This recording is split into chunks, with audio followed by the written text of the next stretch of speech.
Islamic Republic of Pakistan की वायुसेना ने इस्लामिक एमिरेट ऑफ अफगानिस्तान के नांगरहार और पक्तिका प्रांत के कुल 7 ठिकानों पर, जिसकी तस्वीरें आप देख रहे हैं, 7 ठिकानों पर अपने लड़ाकू विमानों से बॉम्ब बरसाए। और खुद पाकिस्तान कह रहा है कि उसके इन हमलों में 80 से ज्यादा लोग मारे गए हैं, जिन्हें वो तहरीके तालिबान यानी टीटीपी और इस्लामिक स्टेट खुरासान का आतंकवादी बता रहा है। लेकिन तालिबान की सरकार का कहना है कि ये कोई आतंकवादी नहीं थे, ये अफगानिस्तान के वो निर्दोष मुसलमान थे जिन पर रमजान के महीने में पाकिस्तान द्वारा बमबारी की गई।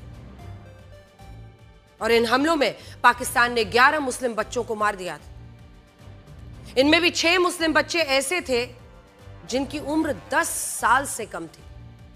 24 करोड़ की जनसंख्या वाले पाकिस्तान में 96.3% आबादी मुसलमानों की है, जबकि 3 करोड़ 70 लाख की जनसंख्या वाले अफगानिस्तान में 99% से ज्यादा आबादी मुसलमानों की है।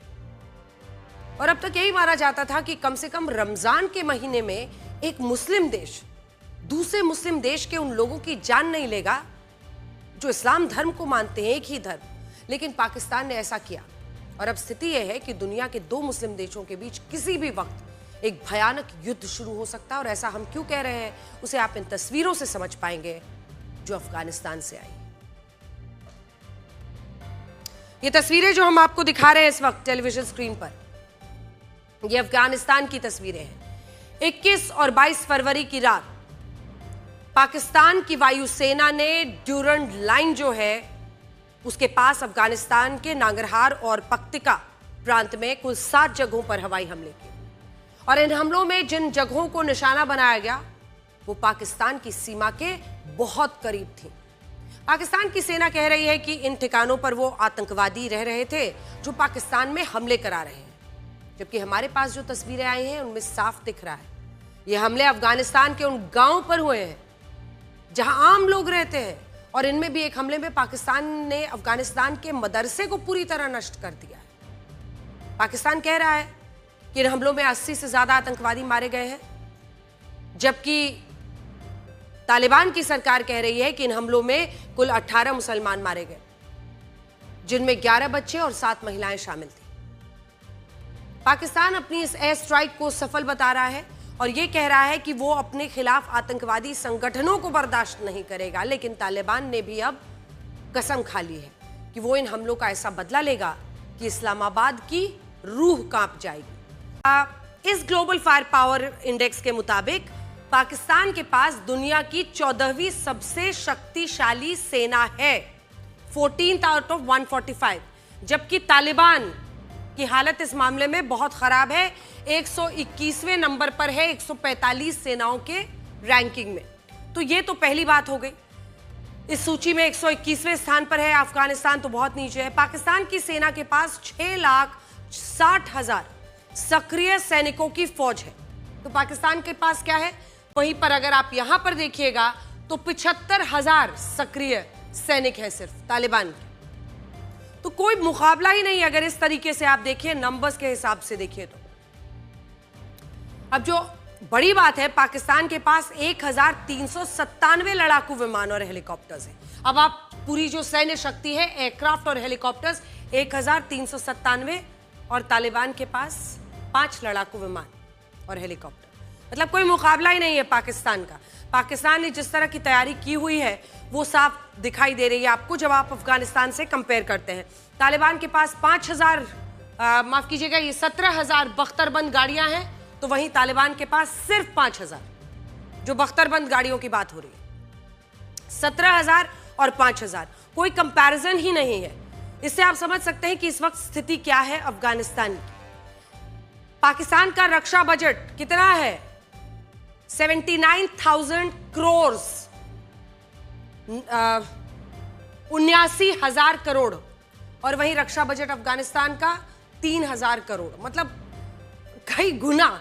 और इन आंकड़ों से ऐसा ही लगता है कि सेना और हथियारों के मामले में पाकिस्तान तालिबान से बहुत आगे है। लेकिन यह भी सच है कि तालिबान गुरिल्ला युद्ध लड़ने में माहिर है, और ऐसे में अब पाकिस्तान कभी नहीं चाहेगा कि वो किसी भी तरह के गुरिल्ला युद्ध में अफगानिस्तान के साथ, तालिबान के साथ उलझे, क्योंकि इस मामले में तालिबान का मुकाबला नहीं। पिछले साल अक्टूबर महीने में जब तालिबान ने पाकिस्तान की सेना पर गुरिल्ला हमले किए, तब पाकिस्तान के सैनिकों को पीठ दिखाकर भागना पड़ा था और उनकी वर्दी ले लेकर चौक चौराहे पर टांग दिया था तालिबान ने दावा किया था कि उसके हमलों में पाकिस्तान के 100 से ज्यादा सैनिक मारे गए थे। और अभी भी यही बात है कि कुछ सैनिक पाकिस्तान के मारे गए हैं, जिसके बाद उसने ये अटैक किया है। और खुद पाकिस्तान के उप प्रधानमंत्री इशाक डार ने कहा था कि तालिबानियों की एक चाय उन्हें बहुत ज्यादा महंगी पड़ी है और इसीलिए पाकिस्तान तालिबान को कभी भी कमजोर समझने की भूल नहीं कर सकता।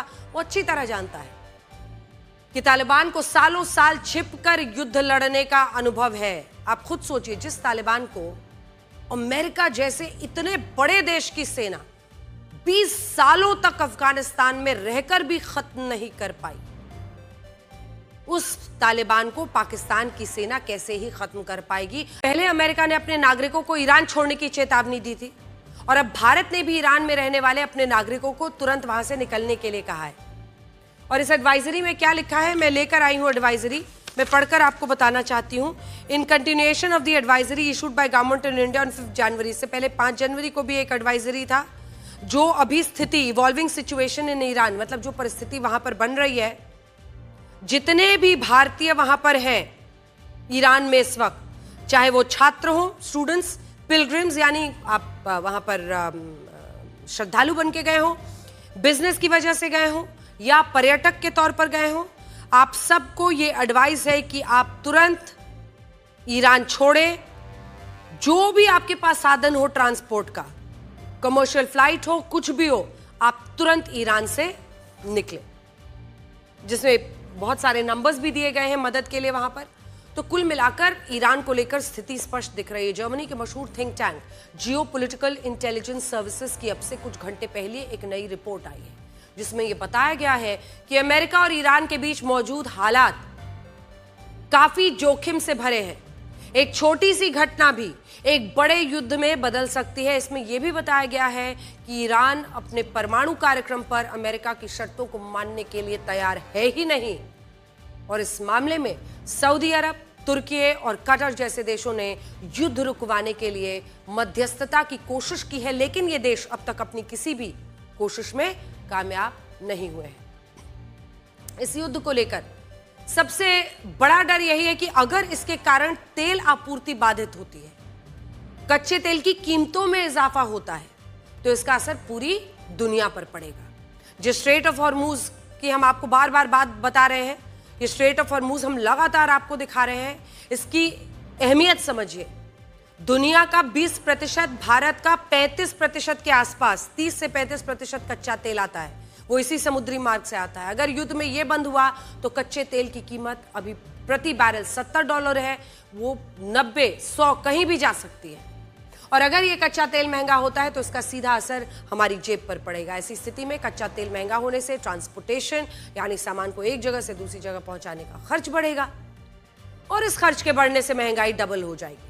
साल 2008 में जब वैश्विक आर्थिक मंदी आई थी, तब प्रति बैरल कच्चे तेल की कीमतें $143 तक पहुंच गई थी, जबकि रशिया यूक्रेन युद्ध की शुरुआत में प्रति बैरल कच्चा तेल की कीमत जानते $115 तक पहुंच गया था। और अमेरिका और ईरान के युद्ध के कारण भी ऐसा ही होता है। तो आपको महंगाई के विस्फोट के लिए तैयार रहना होगा। आपकी रसोई, बजट, इस युद्ध के कारण सब कुछ, पूरे विश्व की अर्थव्यवस्था पर असर पड़ेगा। इसके अलावा यहां एक बड़ी चिंता यह है कि ईरान में फिर से विरोध प्रदर्शन शुरू हो चुके हैं। ये देखिए तस्वीरें। और इस बार तेहरान की शरीफ यूनिवर्सिटी में बड़ी संख्या में इकट्ठा हुए छात्रों ने ईरान के सुप्रीम लीडर अयतुल्लाह खामेनी को हत्यारा बताते हुए उसके खिलाफ नारे लगाए हैं। यूनिवर्सिटी शुरू हुई है और फिर से ये विरोध प्रदर्शन शुरू हो गए। इस युद्ध के बीच एक और सबसे बड़ी खबर, प्रधानमंत्री नरेंद्र मोदी इसी हफ्ते की 25 तारीख को इजराइल के 2 दिनों के दौरे पर जा रहे हैं। और इजराइल वही देश है जिसकी पूरे मिडिल ईस्ट और ईरान से कट्टर दुश्मनी है। और ऐसे वक्त में प्रधानमंत्री नरेंद्र मोदी का इजराइल जाना कई लोगों को हैरान कर रहा है। और इस बीच इजराइल के प्रधानमंत्री बेंजामिन नेतन्याहू ने भी अपने एक बयान से हलचल बढ़ा दी है और ये कहा है कि प्रधानमंत्री मोदी के इस इजराइल दौरे पर भारत और इजराइल के मजबूत रिश्तों की एक खास झलक दिखने वाली है। अब यहां बड़ा सवाल यह है कि जब मिडिल ईस्ट में अमेरिका और इजराइल का ईरान के साथ टकराव चल रहा है, तब ऐसे वक्त में प्रधानमंत्री मोदी अचानक इजराइल के दौरे पर क्यों जा रहे हैं?